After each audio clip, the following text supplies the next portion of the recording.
Ant Gold here on behalf of JVS, and I'm here to review Star Wars Andor Season 1, Episode 4. And you guys already know what I think about this series so far. It's been good. It's a slow build. I've seen some people complain about, I've seen some really out there complaints about people who I think you're leaning into why people say, oh, you just want the same old, because I saw some complaints about, oh, there's no Star X-Wings or TIE Wings or Death Stars and stuff like that. You don't need that. Star Wars is a bigger universe. What you want is something that fits the narrative, fits the established canon, works within the reality already created by, set in place by the canon material. For me, a lot of times that goes to the pre-Disney era, but I would say Rebels fits in there really well too. Mandalorian so far, but we'll see. But yeah, so yeah, it's a slow burn, guys. It is not something that you're gonna get into and you're gonna have random, pointless action. It's not gonna be Finn and Poe mowing down 100 stormtroopers running down a hallway. That's just not what this is. It actually feels like Star Wars. So there's going to be a slow build, and this is where I think we've laid this episode is where we think we've laid down all the principal characters. And we also got to see a competent empire. Look. There are times, and I think that there are certain writers and directors that don't really get that you have to make the antagonist or the bad guy some kind of threat on some level.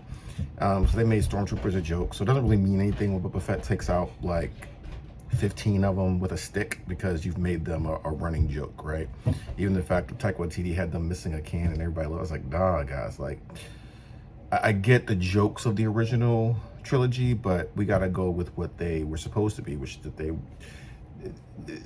there were competent stormtroopers. Even though I know what we see in the original trilogy, those are hero characters.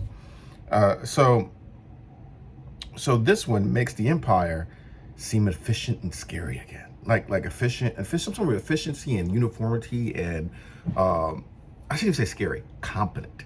And seeing a competent Empire,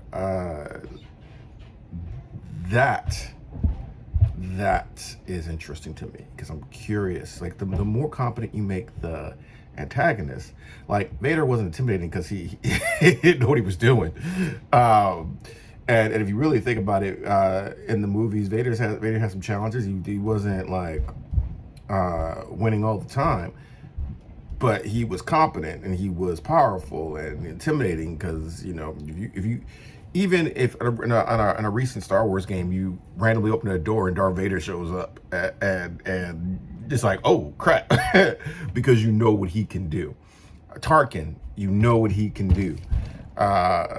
Mara Jade, you know what she can do. These are threats. So I feel like they're building that up again. In this one, you see where they some fan films have used nature to skip on the budget a little bit. You see where they use that there, and I'm okay with that. I don't know how I feel about some of the origin story stuff that's going on, but I'm here to see where it's going. Again, it's a slow burn. I think this is going to be the slowest burn. I think this is going to be the last of the slow burn episodes. Then we're going to get into like what's going on. But this is an espionage, rebel cell type of flick.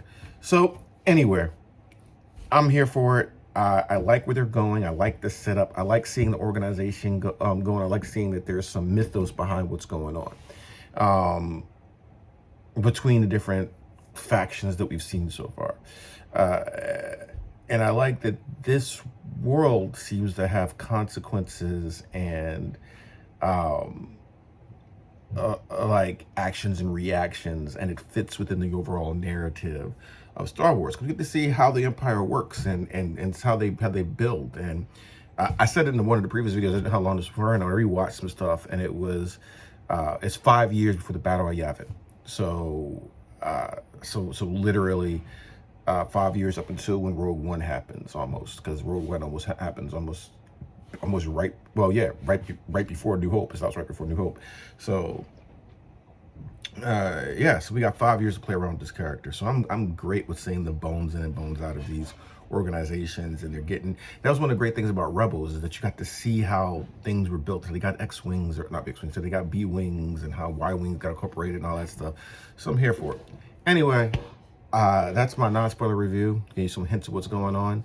Check it out.